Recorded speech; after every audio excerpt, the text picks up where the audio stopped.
Hello, beautiful family. How are you all doing? Thank you so dearly for always tuning in. I really appreciate.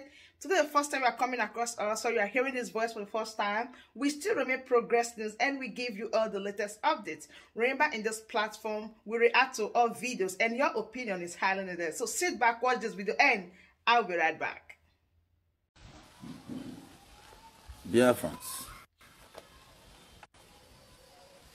I say bless every one of you this afternoon, wherever you find yourself.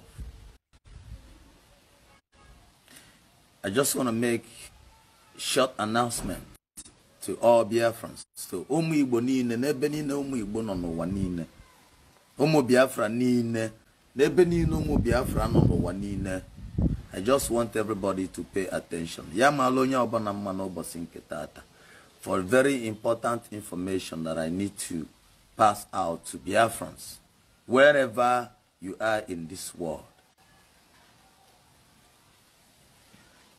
Those who sold our leader Mazi Nnamdi Okwu Kanu to Nigeria government. Barrister Ifeanyi Ejiofor brought the deal. Soludo brought the deal from the federal government and handed it over to Barrister Ifeanyi Ejiofor. Barrister Ifeanyi Ejiofor brought China Sanwo-Olu. Barrister Ifeanyi Ejiofor brought Benjamin Madubugu.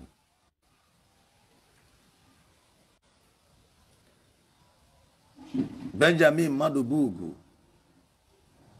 brought every other person, including the IPOB woman leader in Anambra State. China Sanwo-Olu, Chika Edoziem, Barrister Ifeanyi Ejiofor, and Benjamin Madubugu. These are the people who sold our leader to Nigeria and the British government.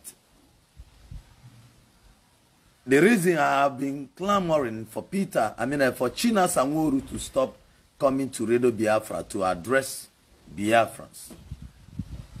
That is where he usually come to leak the information to his men, his cabals, in the midst of Eastern Security Network.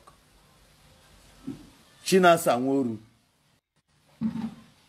Ndị Igbo na-egekwa ntị.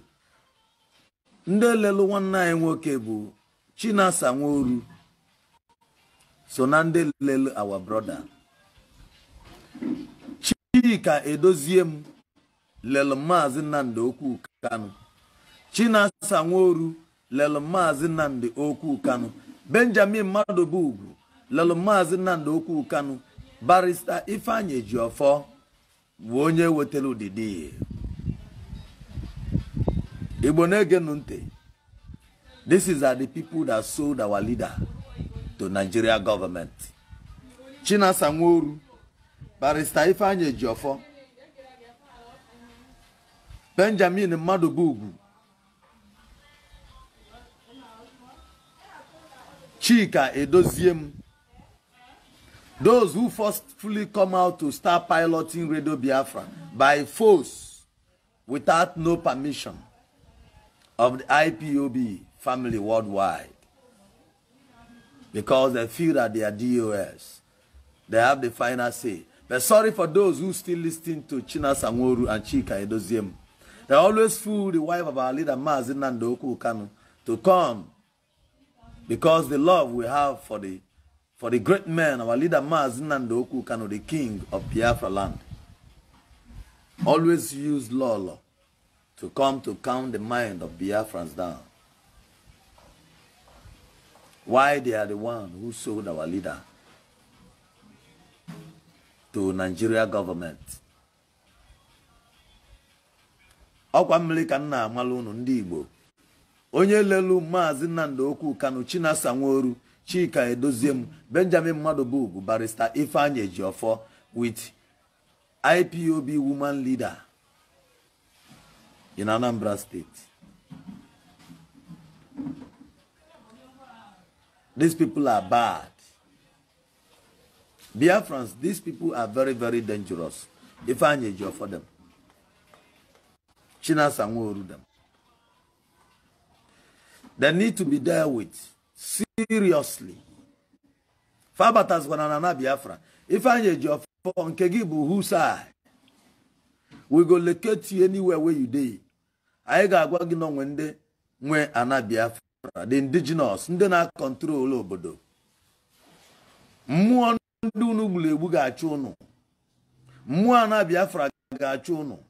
Mmụọ enu ga-achụ unu, mmụọ ana ga-achụ unu. Oke mmụọ dị na-ejela na Igbo niile ozi ga-achụ unu. N'ife ahụ unu melu.